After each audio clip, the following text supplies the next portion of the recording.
you've ever wondered what happens when Hollywood lets TikTok choose its next romance movie, this is it. It's called Regretting You, which is such a fitting name considering that is exactly how I felt after watching Regret. I am not joking when I say that this is the worst movie I've seen in such a long time, and given the current state of cinema, that is saying something. It was marketed as this heartfelt romance drama which centers around a mother and daughter who navigate their own relationships whilst dealing with grief. But what we actually got was 2 hours of awkward acting, cringeworthy scenes, and dialogue that sounded like it was written by someone who has never had a single real conversation in their life. Well, I mean, it was written by Colleen Hoover, the same Colleen Hoover that gave us It Ends With Us and writes dialogue like this. Hey, what does that mean, by the way?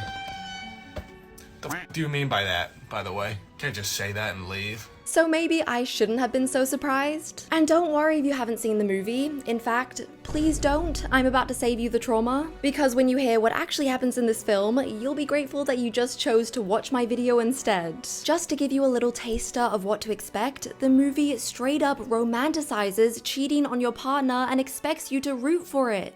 Yeah, I'm serious, and that is just the tip of this Titanic level iceberg. Because Regretting You isn't just bad, it is confusingly bad. It's the kind of bad that makes you wonder if the editor accidentally dropped half the movie on the floor and just went with it. 1 minute you're at a funeral, the next it's a love confession, and I'm just sat there thinking, did I black out for the past 20 minutes or did the movie just teleport? And perhaps the most baffling part about this is how they somehow managed to cast 2 actors with zero chemistry despite the fact that they are literally dating in real life. How is that even possible? But honestly, that kind of sums up this whole thing because nothing in this movie feels real. And the more I think about it, the more I realize that this isn't just a Regretting You problem, this is a Hollywood problem. It's what happens when a studio is so desperate for their movie to go viral that they don't care if the audience is dying of cringe every 5 minutes. So join me as we go over everything that went wrong with this movie, and even if you don't like romance movies or you have no interest in seeing this,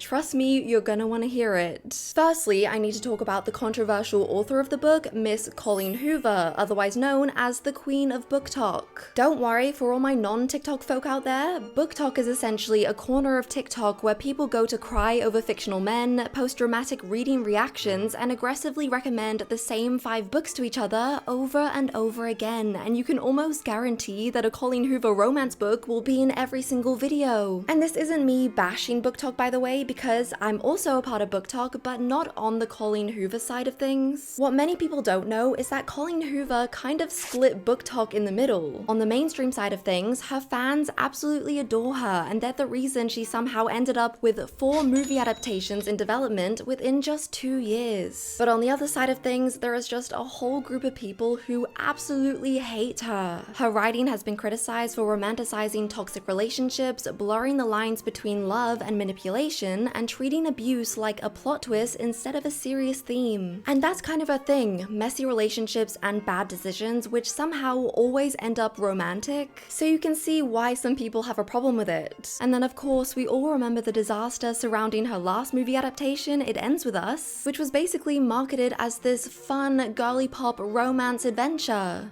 Hello, Blake Lively here. Colleen Hoover. And It Ends With Us is in theaters now, so grab your friends, wear your florals, and head out to see it. Yeah, sure, it does sound like a really fun movie, but in reality, it's about a girl trying to escape an abusive relationship. Yeah, you can see how that type of marketing didn't really go down well. And you'd think after that disaster, they'd step back and say, hey, maybe Colleen Hoover's books don't exactly make for great romance movies. But apparently not, because here we are again. But despite everything I just said about all the chaos and controversy, I still went into this movie with a clear, open mind. I hadn't read the book beforehand, so I had no idea what to expect, but I remember that the cast really intrigued me, especially McKenna Grace, because I am so used to seeing her in literally every young role ever made, so I was excited to see her in this more mature part. I was also excited to see that Mason Thames would be playing her love interest, considering him and McKenna are dating in real life, which I'm pretty sure is actually genuine and not just PR for the movie. However, after watching and seeing their lack of chemistry, I don't know anymore, but more on that later. Allison Williams was cast as McKenna's mum, and Dave Franco plays her love interest. Both of them were fine casting choices, I thought. Nothing really exciting, but it was okay. Josh Boone was set to direct, and considering he's known for directing another popular teen movie, The Fault in Our Stars, it seemed like a good fit. Okay, now that we got that out of the way, brace yourself for this, and spoilers ahead. We meet our main character Morgan, who's dating a guy called Chris, played by Scott Eastwood, because of course they have to sneak a little nepotism baby in there. Then there's Jonah, who's clearly in love with Morgan, despite the fact that he is dating her sister, Jenny. So yeah, as you can see, it is just one big small town messy situationship drama. We quickly learn that Morgan and Jonah are both the we don't party, we're deep and different types, whilst Chris and Jenny are your typical let's shotgun a drink and have a crazy time. So when watching, you clearly think, well, obviously the best idea here would be to do a couple swap because clearly they're better suited to the opposite partner. But then we learn a jaw-dropping bit of info that Morgan is now pregnant with her boyfriend Chris's baby. You can literally see the light leave Jonah's eyes in that very moment as he realizes that this means Morgan and Chris are now locked in forever. Because apparently in this fictional town, marriage is less of a choice and more of a local law. Cut to the world's most dramatic time jump 17 years later, and we see that Morgan and Chris are somehow still together, which honestly seems like the most unrealistic part of this movie. They live with their daughter Clara, who is now 16, about to turn 17. Oh, and remember Jonah? Apparently he mysteriously vanished after Morgan's pregnancy announcement for 17 years and no one saw him. That was until about a month ago when he randomly showed up and got Jenny pregnant. Let's do a quick roundup because I know it's confusing. So Morgan is dating Chris and they're still together 17 years later. Jenny is Morgan's sister and she hadn't heard from Jonah for like 17 years. Suddenly he comes back, gets her pregnant. Am I the only one who thinks getting the woman you're in love with sister pregnant is a weird thing to do? For everyone involved in this situation. We then see her daughter Clara, who is out driving by herself when she suddenly passes her classmate Miller, who is just standing by the side of the road looking like the Grim Reaper. Not strange at all. Clara pulls over to ask if he needs a ride, and that's when he says that he actually needs help moving the city limit sign. He goes on to explain that apparently his grandpa's favorite pizza place doesn't deliver past the city limit. So Miller has been physically moving this sign a few feet every day until his house is inside the delivery zone. I'm sorry, what? The way that this makes no sense. Does he think that the pizza place has someone personally tracking the sign via satellite location or something? Ah yes, the sign has moved 5 feet closer, we can finally deliver now. Also, the amount of time that this man must have been spending out there, dragging this metal pole throughout the dirt every single day, at that point, just pick up the goddamn pizza yourself. That is clearly the easier option. At first, Clara drives off thinking that he's a madman because who wouldn't, but eventually she decides to turn around and help him. Unfortunately, she ends up snapping her flip-flop in the process, and Miller, being the charming gentleman he is, offers to buy her a new pair if she drives him home. How romantic. On the road, they engage in some flirty small talk between them, which gets rudely interrupted when his girlfriend calls. Miller tells the girlfriend that, oh, he's just gotten a lift from someone. The girlfriend then says, oh, who'd you get a lift from? Guess what this man says? Just some guy. That is red flag number 1, lying to your girlfriend. He tries to excuse this by telling Clara that it will just save him from a 3-hour interrogation later. And Clara, instead of realizing that this man is clearly a walking red flag, laughs and says something like, oh, that sounds like a really healthy relationship. Girl, be so for real right now. Because if your first conversation with a boy involves him lying to his girlfriend about your existence, that isn't cute, that is foreshadowing. Anyway, they finally get to his house where we are confronted with, I think, the most cringeworthy scene I have ever seen. Miller pulls out some money for Clara's broken flip-flops and then, I'm not kidding, slowly slides it into her front pocket. Look, I understand that it was meant to give you butterflies, but all I was feeling was cockroaches. Get your hand out of that girl's pocket, you cheat. I'm getting so heated already and this is just the beginning. When Clara drives away, she gets a notification that Miller has followed her on Instagram. Oh, how romantic. Because nothing says forbidden love like a follow from a man with a girlfriend. But don't worry, his little relationship doesn't last for very long, because the next day at school, apparently his girlfriend found out that Clara went to his house, assumed that he cheated on her, and broke up up with him. Fair, I would probably do the same thing. Miller shows up at school absolutely raging and he unfollows Clara out of anger, which is just so petty that it's actually cringe. And then before you can process any of that, the movie just swerves. Literally. Chris and Jenny suddenly die in a car accident. Yep. Completely out of nowhere. And I know that this was spoiled in the trailer, but as someone who doesn't watch trailers, this was crazy. I mean, we barely got a chance to know them as characters, so the whole slow motion scene where Morgan and Jonah cry in the hospital just felt like nothing. And that was one of my biggest issues with the film. The pacing was just all over the place. It never gave you time to process anything before it threw you to the next big emotion. As Morgan and Jonah start to process their partner's crash, they come to the question of, wait, why were they in the car together? Yep, as you probably guessed, they were having an affair.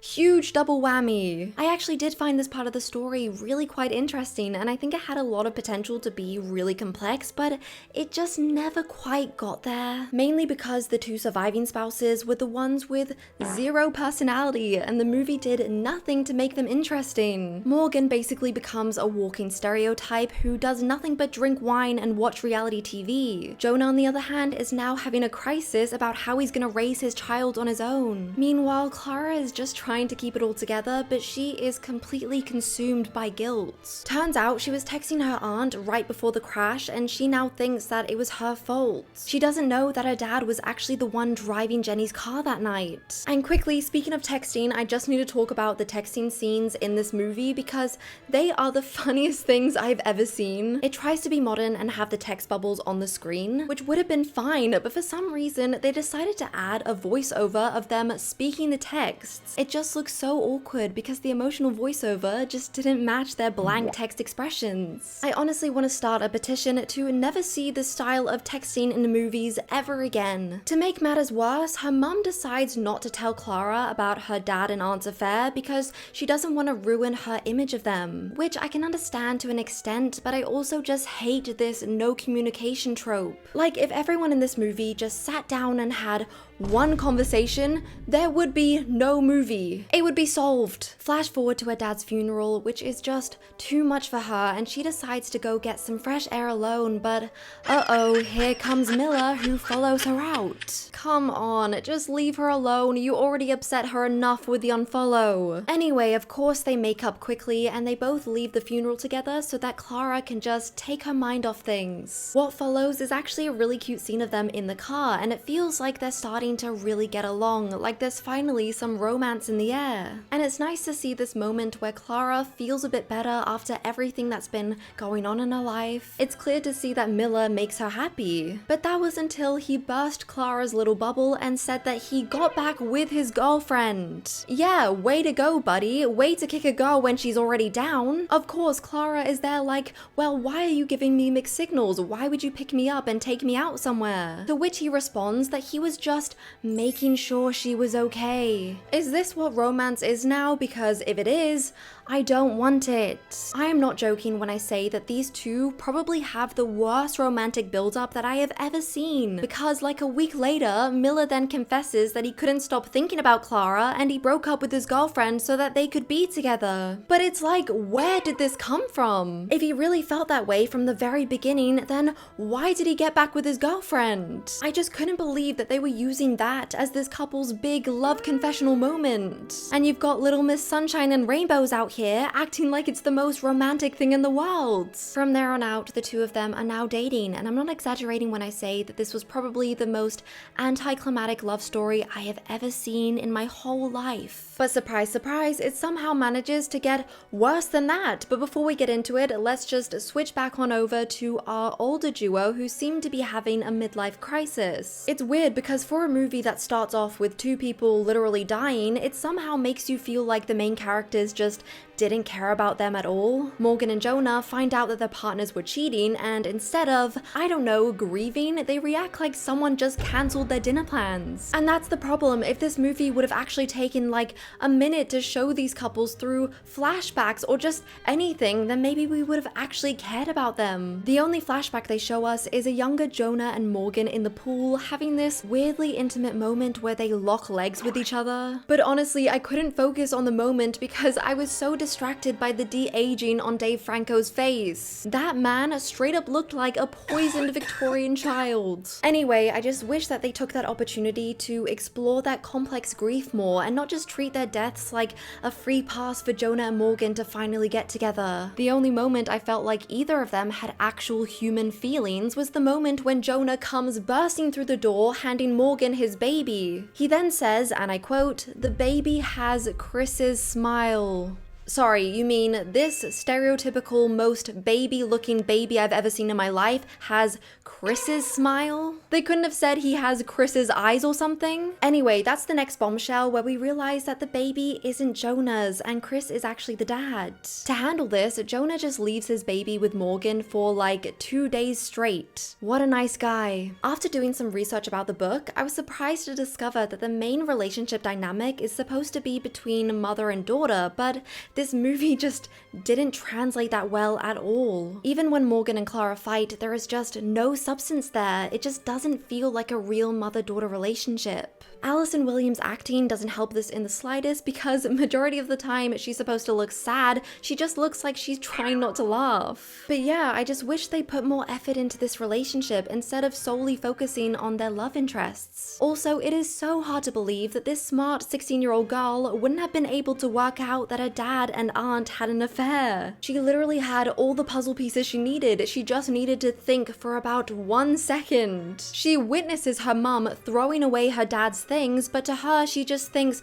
oh, mum's just going through it. She then goes to Jonah's house and witnesses him throwing out all of Aunt Jenny's stuff and still doesn't think it's weird at all. And I would have let this go if it was depicted as more of a, oh, she's getting hints of it, but she just doesn't want to believe it. That would have been so much more believable, but instead, Clara is just straight up clueless and it was so frustrating to watch. Things just escalate from there when Clara catches her mum and Jonah kissing, and this is where all hell breaks loose. In an act of wanting to get revenge on her mum, Clara booty calls Miller and tells him that she wants to, you know, do it for the first time now instead of waiting for prom nights, which is what they were originally gonna do. Of course, Miller practically sprints over to her house, and can I just say, he is the most annoying character. I forgot to mention how his only personality trait is constantly having a lollipop in his mouth. Whew, sorry, I just had to get that out there. So Miller jumps at this opportunity to take this girl's virginity, knowing that she just lost 2 of her family members and has been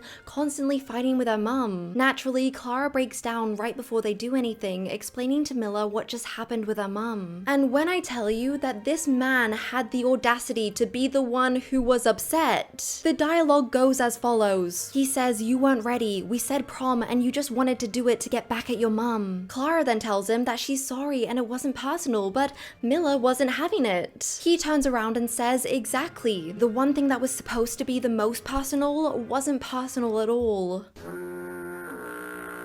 Wrap it up, buddy, wrap it up. So instead of, you know, comforting this poor, grieving, obviously not in the right mind girl, he's angry because she ruined his moment to take her virginity. The film tries to play it off like, oh, he's such a gentleman for thinking it's such a special moment, but he also is the one who literally sprinted there the second he got one message. It's like they didn't even try to make him a desirable love interest. The only thing I did like about their relationship is how they both had ambitions outside of each other, with both of them wanting to attend film school. I liked how the relationship encouraged them to follow their dreams, and I did think that was really nice, but that was about the only thing that I liked. Then we move on to the moment where Clara learns about the affair, and it is just so unintentionally funny. Okay, so her and her mum finally have their first actual conversation of the movie. Yay. Clara confesses that she feels responsible for her dad and Aunt Jenny's crash, considering that she's the one who was texting Aunt Jenny before it happened. But then her mum hits her with, it wasn't your aunt driving, it was your dad. And apparently that's all it took for Clara to connect every single dot. From that one sentence alone, she finally realizes that her dad and aunt were having an affair. But what I can't understand is how? How was that the missing piece? How do you jump from realizing that your dad was the one driving to, ah yes, they had an affair? It just doesn't make sense. I also just felt like this scene should have hit so much harder than it did. Because yes, we're aware that that Clara idolizes these people, but the film never shows us why. It almost feels like someone in the editing room just fell on top of their computer and accidentally deleted like 30 minutes of this movie. It's all over the place. When we go back to Clara and Miller's relationship, things are all happy and sunshine again after their disastrous sleepover. The conflicts in this film are so over the top, but somehow they manage to mean nothing at the same time, so they get resolved in the speed of light. Another conflict comes when Clara reveals that she got accepted into a dream college which both of them had applied to. And instead of being happy for her, he just hits her with a, yeah, well, I'm still on the wait list.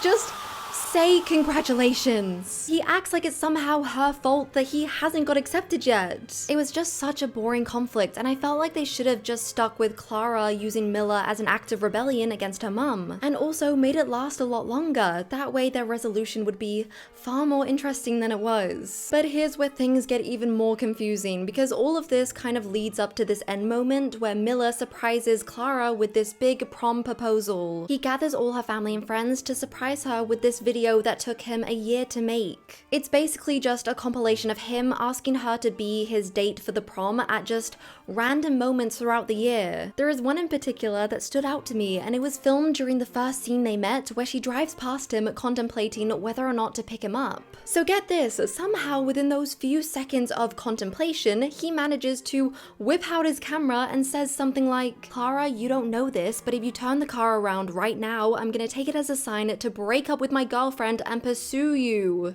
What is going on? Keep in mind, this is their first scene together. Before you can say, oh, maybe they're just friends in school, no, Clara acts like she has never spoken to this man in her life. Also, there was just absolutely no way for him to be able to whip out his camera and record that video without her noticing. I'm sorry, it just doesn't work. And you know, sometimes in movies when you get flashbacks and you think, oh, that doesn't really fit together, but this one is just on another level. That wasn't possible. And are we forgetting that his girlfriend broke up with him because she thought he cheated, and then they got back together the next day? So if the whole time he couldn't stop thinking about Clara, one, that makes him an emotional cheat, and two, he just plays with both of their feelings for no reason. I cannot believe that this was portrayed as a genuine romance. You can just tell that this was written by a middle-aged person who was trying to write a romance story that would appeal to Gen Z, but it just gets it all wrong. Honestly, the only redeeming quality of this movie was the relationship between Clara and Miller's friends. It was the only relationship throughout the whole movie that I was actually rooting for, and it was only shown for about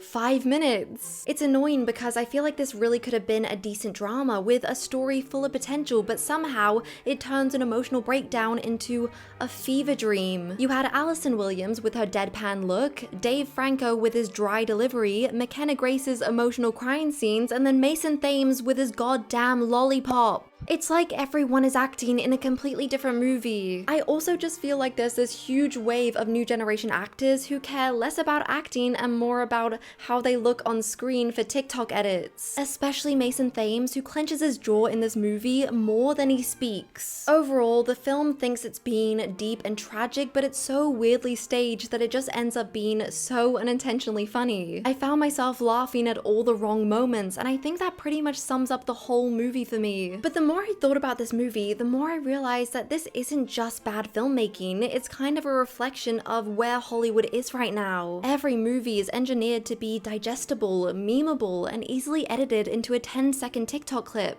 We're in this new weird era where a film doesn't necessarily have to be good, it just has to trend. They're desperate to have these movies go viral on TikTok so that more people will come and see the film. It's this new era of marketing, and it is absolutely terrifying. It means that movies like Regretting You will be made over and over and over again. And I'm not saying that there's anything wrong with this specific type of movie, there is definitely a space for it. I am such a sucker for a bad movie, especially things like Anyone But You, for example. But Regretting You isn't fun in that way, it's just poorly made with terrible writing. The bottom line is, romance movies are already nearly extinct in Hollywood, and if Regretting You is the best that they can do, then I have no hope for the future of cinema. Bring back real romance romance movies, please. But anyway, that is it for today's video. Thank you guys so much for watching. If you have seen the movie, let me know your opinions in the comments. I cannot wait to hear what other people say about it. And if you made it this far, comment the word honey so I can see and appreciate all the people who watched till the end. Please don't forget to like and subscribe. I'm on the way to 100k subscribers, which is just